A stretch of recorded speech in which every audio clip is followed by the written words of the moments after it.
Yo everyone, ada nggak dari kalian yang punya Mercy atau BMW dan mungkin pernah nangis dalamnya? Gimana ya rasanya ya?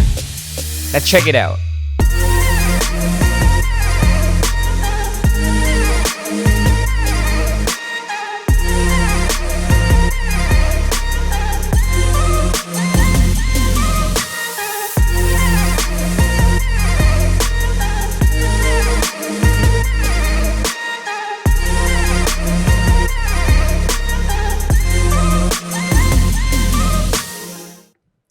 Jadi, di tahun 2010 kemarin, ada salah satu dating show di China yang bikin heboh penontonnya.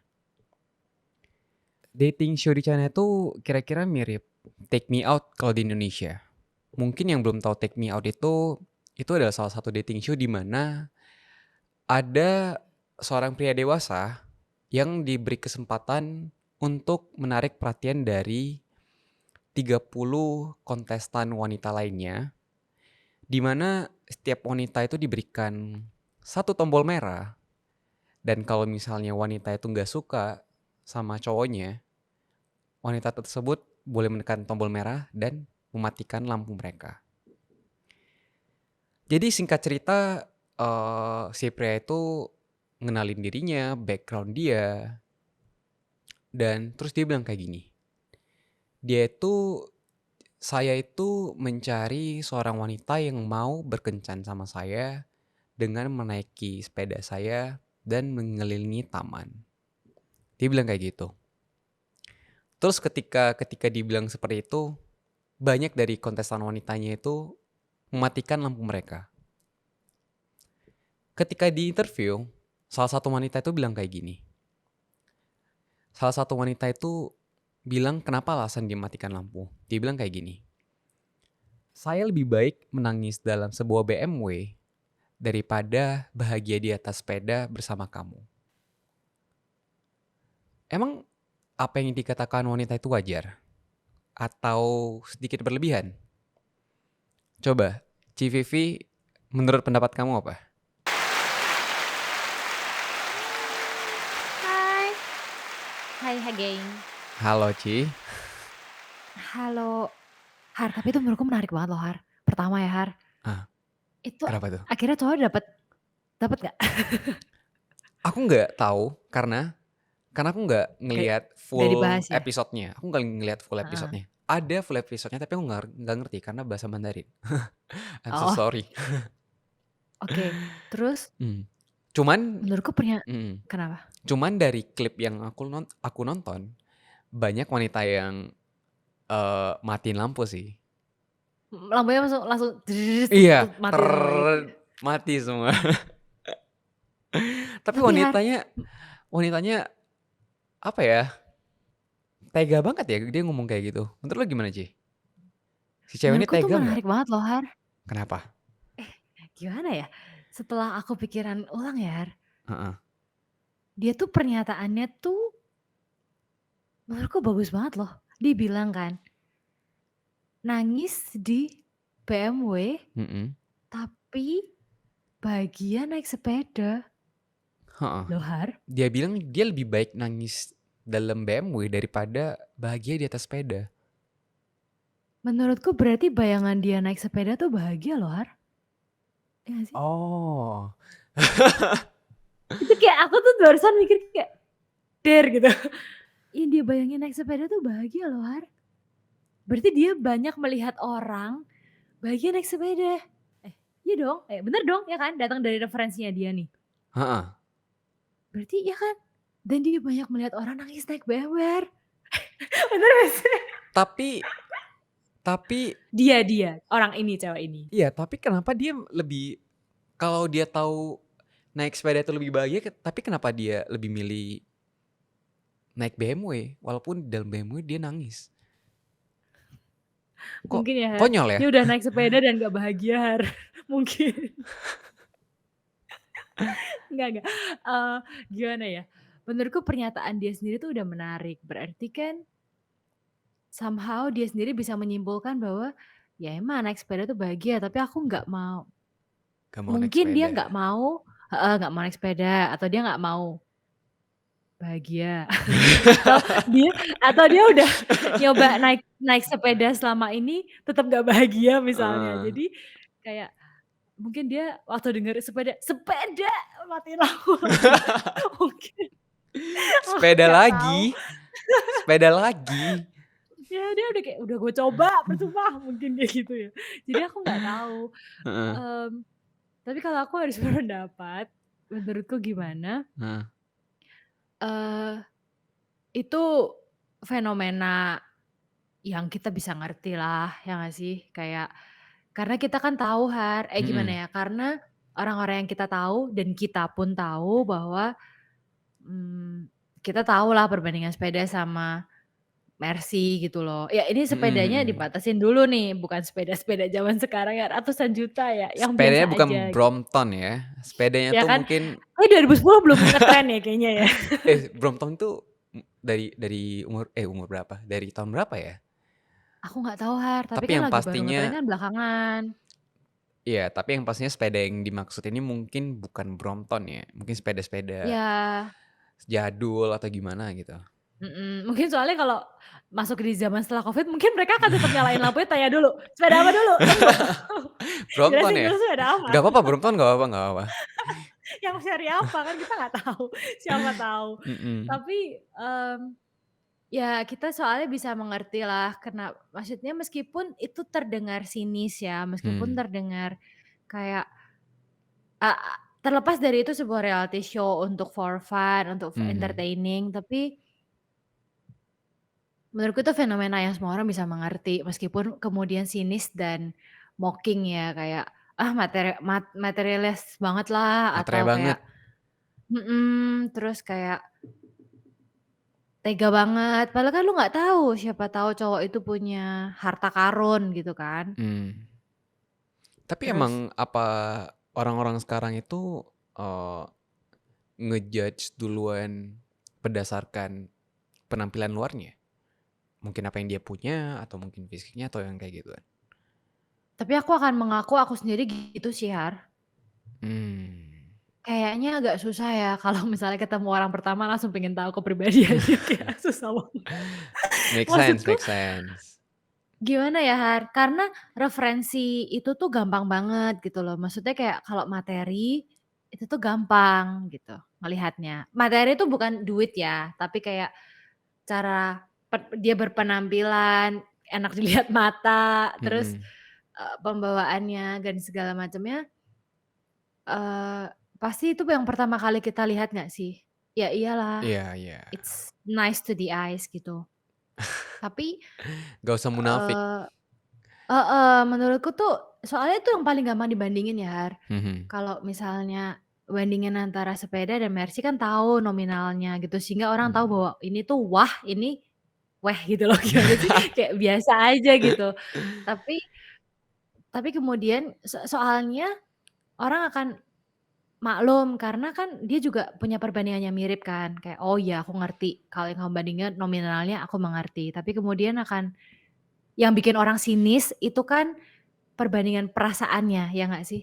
"Kok lu bisa Mhm. sih milih sedih daripada happy?" Gitu, Iya iya. ya kan? Yang Heeh. bikin orang sinis tuh kan kontekstual perasaannya, tapi Mhm. sebetulnya kalau secara material menurutku semua orang akan dalam tanda kutip "mengerti" Bisa ya, gitu loh. dimengertilah. Iya, heeh, oh iya gue juga ngerti sih maksud lu sepeda dan Mhm. BMW tuh gua ngerti gitu. Mhm. Kayaknya kebanyakan orang tuh ngerti.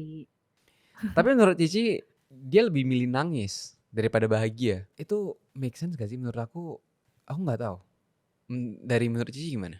Pendapatku berubah sih dari sebelum aku pernah ngalamin terapi, kan aku sempet ada mental illness nih. Ya Mhm. ampun zaman sekarang banget ya.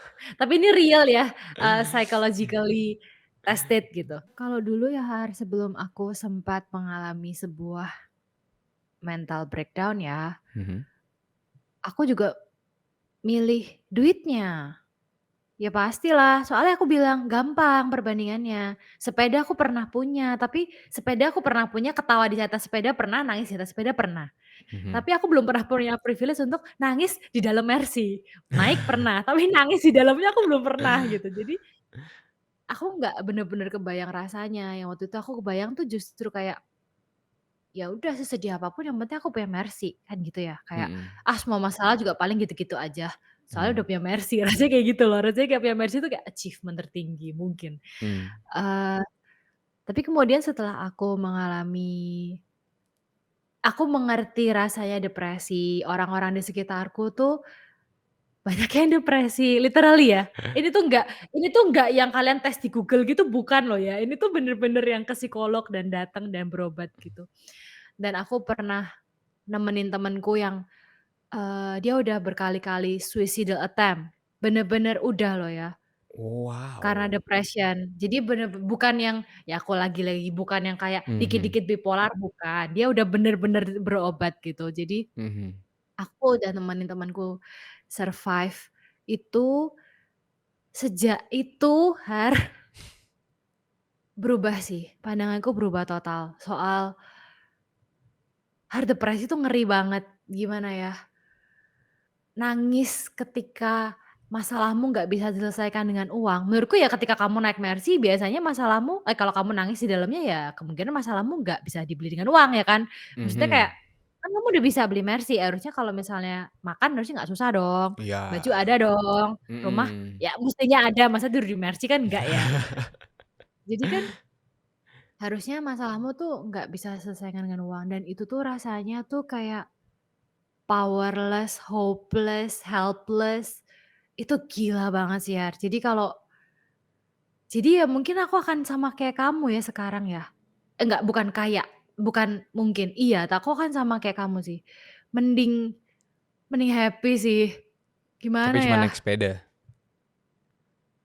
soalnya kalau kemudian itu menjadi sebuah pilihan untuk aku happy, kayaknya aku akan happy deh, Mungkin orang tuh nggak Mmm. happy karena gini ya, karena dia tuh nggak mau sepeda, tapi cuma Mhm. punya sepeda gitu, mungkin loh ya. Tapi kalau misalnya aku punya cukup keberuntungan untuk memilih bahwa bahagia di sepeda itu pilihan, kayak aku akan bahagia deh, Mmm. Maksudnya gini, Mhm. aku tidak tahu pendengarnya itu gimana latar belakangnya ya, tapi misalnya aku punya motor dan orang tuaku bisa beli mobil, berarti kan aku pernah punya experience motor dan mobil gitu. Mhm. Jadi ketika aku merasa aku memilih untuk bahagia di sepeda, ya mungkin aku akan bener-bener bahagia karena itu pilihanku ya, Mmm. Terlepas dari kemudian orang akan bilang kayak, "Ya karena lu nggak bisa afford Mercy." Kalau memang aku nantinya bisa afford Mercy, tapi hanya karena aku ingin afford Mercy itu imbalannya adalah aku nangis di Mercy, ya kan pasti kalau misalnya kita dapat sesuatu, kita pasti melepaskan sesuatu kan, Mhm. ya Dan kan? Kalau datang memang sesuatu yang lebih besar. iya, kalau memang imbalannya itu Mercy, tapi harga yang harus dibayar tuh kebahagiaan, Mmm. I think I know what I have to choose. Now ya, now, in this age. Gimana dengan orang-orang yang tetap milih, "Ah, pokoknya gue mau Mercy aja deh." Nangis, ya mungkin emang masalahnya seberat apa sih? Menurut Cici gimana? Ya udah, gimana ya? Gini, kalau kamu siap dengan harga yang kamu bakal bayar, ya Mhm. udah, nggak apa-apa loh. Kalau memang Mercy itu adalah kebanggaan yang menurut dia adalah kebanggaan nomor satu dalam hidupnya, menurutku aku bukan siapa-siapa untuk bisa merampas itu gitu loh, Nggak kayak, Mhm. nggak bisa, nggak mungkin, kamu tuh nggak mungkin bahagia punya Mercy." Ya ngapain juga kan aku ngomong gitu. Maksudnya, Mmm. kalau memang patokan dia itu punya Mercy, kemudian itu adalah sama dengan kebahagiaan, ya udah loh coba punya Mercy. Nah nanti kalau udah punya Mercy coba kasih tahu aku kamu bahagia apa enggak. Berarti kita sendiri itu sebenarnya kita nggak bisa nge-judge juga, kenapa Mmm, pilihan mereka seperti itu. hmm. Mmm. Soalnya ya siapa tahu dia datang dari school of thought dan stack of experience di mana keluarga itu selalu bilang kayak, "Ah sepeda mulu lu, Mercy kek," gitu. Mungkin seumur hidupnya di-pressure kayak Mmm. gitu sehingga Mhm. Ya buat dia tuh Mercy tuh sama dengan kebahagiaan Mmm, karena kemudian dengan datangnya Mercy, datang hal-hal yang tidak pernah dia miliki misalnya misalnya kayak mmm, pengakuan dari keluarganya atau mmm, restu dari calon mertuanya mhm, kan nggak pernah tahu. dan mungkin itu yang membuat dia lebih bahagia dan kita nggak pernah tahu. Betul, kelihatannya yang dia omongin tuh Mercy-nya, Mhm, nominalnya, tapi yang mungkin dia inginkan sebetulnya adalah privilege implisit yang ada di belakangnya misalnya, ya bener bener kan? bener bener banget. Kayak gitu. Tapi tapi itu kan kalau misalnya kita punya referensi perbandingan nih, Mmm, coba aku bikin dilema yang lebih lebih berat ya, mungkin yang lebih susah buat dipilih ya. oke. Oke, mending Cici nikah tapi ngerasa kesepian atau single tapi tetap kesepian? Single tapi kesepian. Loh, kenapa? Gampang. Loh, kenapa? Lah, kenapa? Kalau aku Eee, milih nikah loh, tapi kesepian? kesepian. Kenapa? Karena ya setidaknya aku nikah. Tapi lu jomblo loh, Ci. Oke, oke ini menarik nih. Kan sama-sama Eee, kesepian kan? Setidaknya aku kesepian tapi ada 2 orang kesepian, daripada Cici kesepian tapi sendirian. kenapa kamu oke, pertama wes langsung semangat. Gimana kamu yakin kalau pasanganmu juga kesepian? Siapa tahu dia bersenang-senang dengan orang lain, ya kan? Gak boleh suudzon, Ci. Loh lah alasan kamu kesepian apa? Alasan aku buat kesepian, mungkin mungkin istriku tulang punggung keluarga, mungkin ya, mungkin. Terus beliau sibuk nyari rezeki, jadi aku ditinggal terus. Terus kamu Mungkin ngapain sepinya kalau nggak itu. sibuk? Aku ngurus anak, Jadi sedih. aku ngurus anak. Nah, aku kesepiannya itu ketika aku ditinggal, ngurusin anak sendirian, ngebersihin rumah sendiri, aku ngerasa kesepian. Ih, kenapa istri gue kagak ada ya? Oh Tapi itu. ketika istri aku balik, kan aku setidaknya punya teman ngobrol. Kan aku setidaknya punya Hari itu teman berarti nggak ngobrol. kesepian. Kesepian tuh gini loh pasanganmu tuh ada di sebelahmu, Mhm. tapi kamu merasa sendirian. Itu kesepian kalau yang tadi tuh bukan kesepian, tadi tuh lebih kesendirian Kamu lagi sendirian, ya iyalah, gak ada orang yang diajak ngomong. Itu tuh lebih ke kesibukan, Oh. lebih ke sendirian, bukan kesepian. Oke oke oke oke. Lah, Kesepian tuh heeh, the feeling of emptiness oke. yang Tapi nggak bisa diisi. tapi kalau misalnya aku married, kan setidaknya aku bisa mencari sesuatu yang untuk menghilangkan kesepian itu. Kalau single gimana Misalnya, cara kita menghilangkan kesepian itu? Misalnya apa nih kalau aku, tuh? misalnya ya, Mmm. misalnya dalam satu hubungan kan pasti kita pernah bosen dong.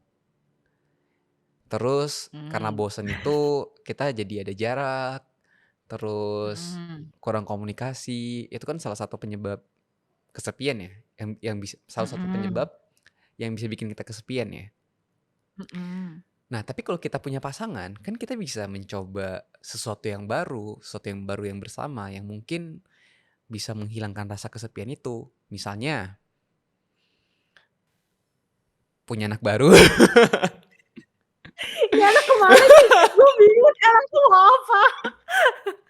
Eh, punya anak baru dan punya tanggung jawab baru, itu kadang bisa memunculkan rasa, apa ya, rasa tanggung jawab bersama loh. Oh, kita punya tanggung jawab buat ngebesarin anak kedua kita ini nih. Nah, kan di situ timbul mulai lagi percikan komunikasi, rasa sayang, rasa cinta. Kalau misalnya kita sendirian, terus kesepian lagi, gimana caranya kita menghilangkan kesepian itu, Ci? Coba bayangkan, Ci. Eee, menurutku yang tadi kamu jelasin itu tuh berarti kamu itu tuh, kesepiannya tuh bukan kesepian yang tidak bisa diatasi. Oke. Maksudku tuh kesepianmu tadi kayak lebih ke kebosanan ya tadi, kayak, "Oh kok gini-gini aja ya?" terus Mhm. kayaknya harus ngapain gitu. Itu masalah yang bisa diatasi. Kesepian yang aku maksud itu ketika kamu tuh udah ngobrol jutaan kali, Mhm. tapi rasanya tuh orang itu nggak pernah ngerti kamu gitu loh, Har. Kamu tuh udah Mmm. nyoba ngomong jutaan kali sampai berbusa, dia tuh nggak pernah ngerti, bahkan nggak pernah dengar gitu. Wah.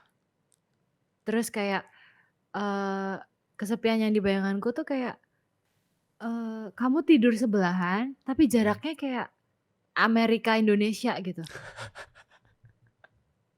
Terus di bayanganku kesepian itu kayak kamu lebih mending makan di food court sendirian di tengah keramaian daripada makan berdua di rumah karena rasanya dingin banget. Terus kesepian yang di bayanganku adalah ketika, eee, tanggung jawab bersama itu lebih ke beban bersama, beban salah satu orang. Contohnya kayak ngurus anak sendirian. Mungkin. Karena sangat bisa misalnya kayak, ya kan lu yang mau punya anak gitu. Mmm. Ya satunya Kalau mungkin kayak gitu merasa kayak, kalau kayak gitu ngapain nikah dari awal dong? karena masalah itu baru muncul setelah menikah kan biasanya. Ya Mmm. orang nikah karena nggak kebayang akan ada masalah itu dong, Har. Masa dari awal udah diomongin, "Entar kalau misalnya kita masalah kayak gitu," ya gimana, jarang banget lah. Manusia tuh selalu punya alasan untuk menjustifikasi apa yang dia mau gitu. Kalau dia lagi mau menikah, dia udah dikasih tahu orang kayak apapun kayak, "Entar tuh nikah tuh kayak gini gitu loh," ya kamu bakal kayak, "Ah itu mah elu," gitu. Ketika nanti bener-bener kejadian baru kayak, "Oh itu mah gua juga," gitu.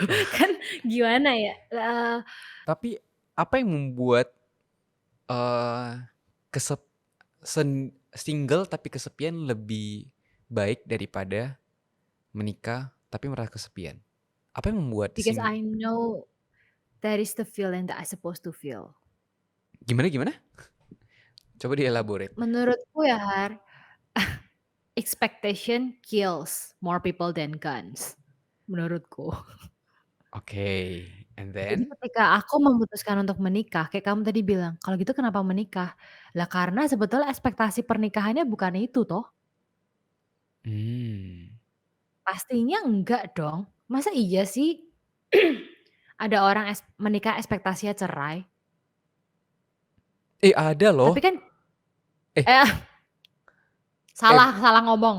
Kebanyakan orang kalau menikah ekspektasinya nggak cerai dong. Kalau ya, ada pasti ada sih untuk alasan-alasan tertentu. mhm. Iya iya. Tapi kan ya kan kebanyakan orang menikah ya pasti pingin kalau bisa ya jangan cerai dong. Iya, Tapi kan bener. kita nggak bisa bilang ke orang yang cerai terus kayak kalau tahu bakal cerai ngapain ngapain nikah? Lah kan gua nggak tahu gua bakal cerai gimana sih lu? Kalau gua tahu juga gua nggak mau nikah. Jadi kan kita nggak bisa balik logikanya gitu loh. Jadi di pernikahan kan pasti ada ekspektasi-ekspektasi di mana bahkan orang lain pun berekspektasi kamu bahagia kan. Mhm. Bahkan kamu aja berekspektasi kamu lebih bahagia, ya two is better than one should be. Iya, Nah ketika two ternyata worse than one, kan itulah lebih kenapa orang berpisah. jadi ketika orang sadar bahwasanya, eee, kesepian ketika berdua itu lebih berat daripada kesepian sendiri, makanya mereka mutusin buat berpisah? Menurutku gitu ya Har, karena ketika kamu sendiri, ya kayak kamu bilang, "Mau apa?" Ya kan, nggak bisa ngapa-ngapain loh, nggak ada orangnya gitu kan. Lah ya memang, kan maksudku kalau kamu lagi sendirian, ya kalau memang lagi sendirian ya kamu nggak ekspektasi apa-apa. Jadi yang Jadi jadi less expectation ya? heeh, jadi kayak, "Kok sepi ya?" Ya memang sepi, nggak ada orang gitu loh.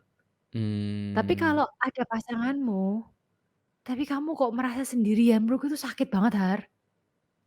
Wah, pengalaman banget ya. Tapi emang sakitnya iya. sakitnya sakit kuadrat ya? Iya, sakit kuadrat.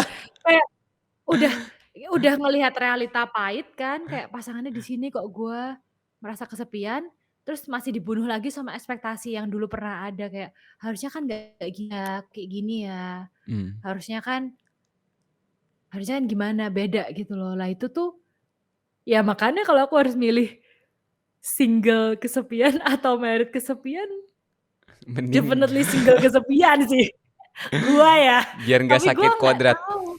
biar nggak Nah, sakit kuadrat. iya, tapi kadang Hmm. kan orang tuh, eee, ya Asia ya, Har, Mhm. kayaknya orang merasa single tuh bukan pilihan ya. Single Single tuh itu takdir. single itu kegagalan. Iya, rasanya kayak gitu. Mhm. Makanya orang Rasanya nggak mau single. Jadi orang mending pahit-pahit, married, mhm, tapi tapi punya kesepian. status, Mhm. Walaupun yang kesepian penting kuadrat, yang penting heeh, nggak single. yang tahu Karena cuma aku ini aja kan sepinya gitu kali ya? mungkin, karena kalau udah Kan karena kalau udah single terus kesepian kayak kayak sebuah kegagalan gitu di mhm, society kita ya. dikatain orang lagi kan, Mhm. "Jomblo lu sampai 45, nggak ada yang mau sama lu, sedih amat." Ya, karena gini, karena kalau misalnya kita single itu kan rasa-rasanya tuh kayak semua orang tahu penderitaan kita gitu ya kayaknya ya. Kayak kayak, Mhm. semua orang rasanya kayak penderitaan kita tuh terpapar di publik gitu rasanya. Mhm. Jadi rasanya Mhm. malu banget. Tapi realitanya gini aja, sendirian belum tentu kesepian loh. Sendirian bukan sama dengan kesepian toh. Iya, sendirian bukan sama dengan kesepian. Karena mungkin tadi perbandingan tadi itu cuman satu arah, tapi realitanya belum tentu seperti itu. Mhm. Karena Mokat bisa aja ketika kita sendirian, kita justru merasa lebih bahagia. Karena yang kayak Cici bilang tadi, less expectation, realita bahwa sebenarnya orang-orang terdekat kita yang malah bisa menyakiti kita lebih dalam, itu akan lebih menyakitkan. Makanya orang makanya orang kadang memutuskan, "Ah, mending gue single aja deh." nah, kembali lagi, kalau tadi tuh jadi gini, kalau kamu nggak menikah Mhm. karena takut, Mhm. jangan gitu. Oh. Karena aku punya teman yang kayak gitu, dia ngomong, "Udahlah gue nggak usah nikah lah mendingan," gitu. Terus aku nanya, "Kamu tuh nggak mau nikah karena memang nggak mau atau takut?" Mmm. Kalau karena kamu nggak mau, nggak apa-apa, ya kan? Kayak tadi kamu bilang, karena belum tentu sendirian sedih. Ya kalau memang kamu merasa pilihan hidupmu adalah sendirian, ya monggo silahkan coba loh gitu. Mhm, mhm. Tapi kalau karena kamu takut, jangan. Jangan nggak menikah karena kamu takut dengan tadi yang kita jelasin tadi loh, yang kayak, "Kamu bisa loh nanti kesepian pakai nikah," apa segala macam. Kayak kalau kamu nggak menikah karena takut, jangan. Jangan jadikan itu alasan yang kuat. Terus kenapa orang lebih milih sendirian? Menurutku sih banyak alasan ya, Har. Aku punya banyak teman yang memang nggak terpanggil untuk menikah, Har. Mmm.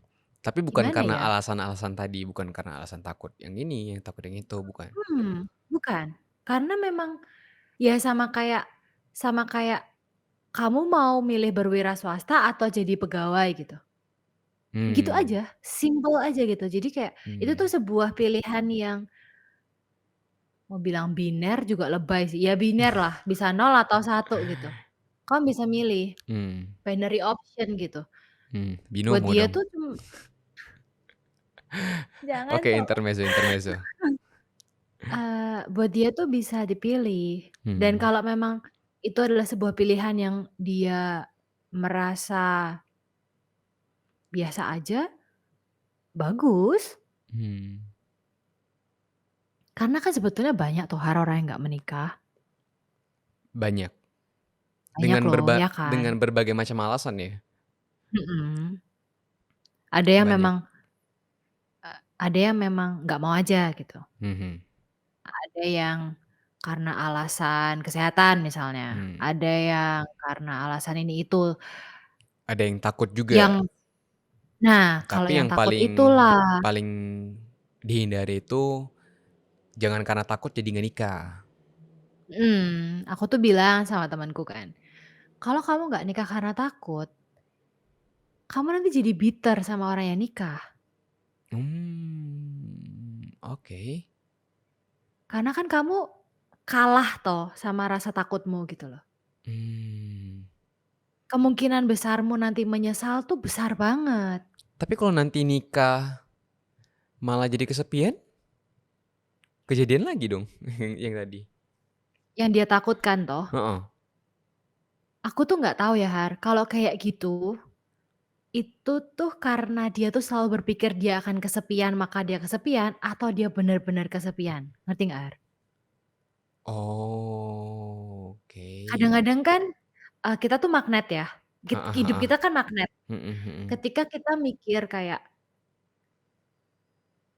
"Ya udah gue nikah, kalau entar kesepian awas ya," gitu kan, rasa-rasanya kan gitu kan, kayak gitu. Tapi kalau Mhm. kamu berpikir terus bahwa, "Aku akan kesepian, nikah tuh akan kesepian," ya apapun yang pasanganmu lakukan, itu akan buat kamu merasa kesepian menurutku.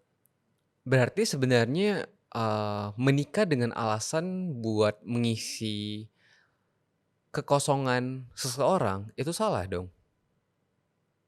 Menurutku sih salah banget ya, pede banget nih aku ngomong itu salah banget. Lah jadi bukannya bukannya kalau kita cari pasangan itu kita pengen, eee, pengen bisa bahagia bareng pasangan, saling Melengkapi ya, melengkapi, ya dan bisa bikin kita bahagia juga, bukannya kayak gitu ya? menurutku gini loh Har, kalau misalnya melengkapi itu mungkin kayak puzzle ya, Mhm 2 pasang ketemu gitu kan. mhm Kalau kalau kayak gitu nggak apa-apa, karena memang kita kan nggak pernah sempurna ya, puzzle kan mesti banyak yang kosong gitu kan. mhm. Kalau kamu ketemu orang yang mengisi, eee, sesuatu yang itu adalah udah kamu, nggak apa-apa.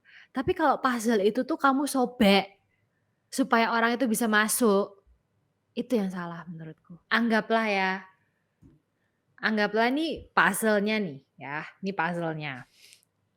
Terus kan kamu udah punya bentukmu kan? Iya, Ya kan? heeh, Kemudian kamu ketemu orang yang ternyata bentuknya tuh pas sama kamu. oke Itu kan melengkapi, oke, tapi kebanyakan orang, itu tuh saking takutnya nggak ada yang mau sama dia, mhm. bentuk aslimu itu kamu sobek untuk nyesuaiin bentuk orang.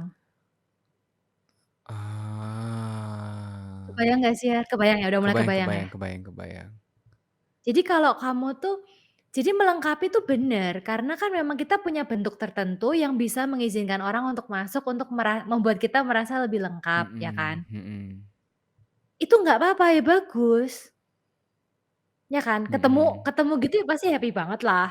Wah, Iya iya. akhirnya ada yang melengkapi gitu. Tapi kan kamu sebenarnya merasa tapi kan kamu nggak merasa kamu bermasalah sendirian gitu loh. Tapi kalau kondisinya kayak gini, anggap kita itu, eee, puzzle yang setiap piece-nya itu harus kita rangkai sendiri nih. Tapi ada satu puzzle yang hilang.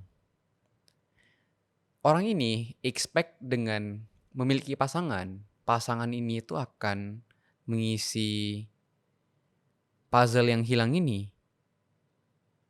Apakah itu salah punya pemikiran seperti itu? Gimana kalau misalnya orang tersebut puzzle-nya itu malah nggak pas, tapi tapi orang yang lainnya ini expect bahwasanya itu adalah puzzle yang pas? Nah, menurutku itu adalah pertentangan antara pikiran dan hati. Menurutku tuh pikiran kita tuh tahu sebenarnya ya. Kan kita Mhm kan bisa ngelihat nih puzzle-nya, mhm gambarnya tuh kayak apa yang kita butuhkan. Ya meskipun ini tuh terlalu super simplifikasi ya, perasaan manusia kan nggak segampang itu. Tapi mhm misalnya just in case kayak gitu gitu kan, kita tuh pasti tahu, kira-kira orang kayak apa sih Har yang cocok sama kita, orang kayak apa sih yang kita nggak Mmm. bisa sama sekali. Kita tuh sebenarnya udah tahu loh, di umur ini ya. Kalau mungkin umur 15, ya iya kamu siapa aja kamu nggak tahu gitu loh. Mhm mhm. Tapi kalau kamu udah 20 something, itu pasti kamu udah punya karakter yang udah terbentuk gitu. Makin dewasa itu kita makin punya referensi, kita mau pasangannya seperti Heeh, apa. heeh. Mhm. Mungkin kita mungkin gini, mungkin kita nggak bener-bener tahu kita mau yang kayak apa, tapi kita tahu kita nggak mau yang kayak apa. Menurutku tuh kita tuh selalu tahu kok pikirannya, orang ini ndak Mmm. ya, gitu, orang ini bukan ya, gitu. Tapi kemudian kalau hatinya tuh udah main, kayak nggak bisa kalau nggak hidup sama orang ini, atau kayak kalau nggak orang ini, aku akan sendiri selamanya. Ya, dramatisir-dramatisir kayak Mmm, gitu, mhm itulah mhm. yang membuat kemudian, ya itu yang membuat cinta amazing ya, kekuatan cinta amazing tuh ya hal-hal kayak gitu. Tapi di sisi lain, itu juga yang membuat cinta itu menderita. Hatinya Gitulah. pengen yang kayak gini cuman padahal nggak cocok kayak gitu. Padahal nggak kompatibel, Mmm, heeh. tapi dipaksain. Paksain, puzzle-nya dibongkar. Mmm, ya balik Bisa, tadi ke yang tadi, menyesuaikan diri ke orang lain. kamu kadang orang bilang, "Ya nggak apa-apa toh untuk kebaikan bersama." Mmm, karena orang merasa, eee, dia adalah orang yang tepat, padahal di otak kita udah punya kayak database, ini Mhm, bukan orang yang tepat. mhm. Kadang gini ya, kayak, "Ya nggak apa-apa toh untuk kebahagiaan bersama." To some extent, memang pasti kita tuh bakal berubah kan, puzzle kita juga pasti bentuknya berubah-berubah gitu loh, se se sepanjang kita hidup. Oke. Meskipun bentuk bentuk gedenya udah kelihatan, tapi kan Mhm detailnya pasti mhm. berubah-berubah kan, Mhm mhm mhm. menyesuaikan gitu. Mhm mhm. To some extent, iya benar untuk kebahagiaan bersama. Tapi kalau kamu berubah bentuk dari puzzle yang misalnya bolong kanan kiri jadi bolong semua, kan kamu jadi apa? Kamu karaktermu tuh apa gitu loh. Kamu jadi Mmm. siapa?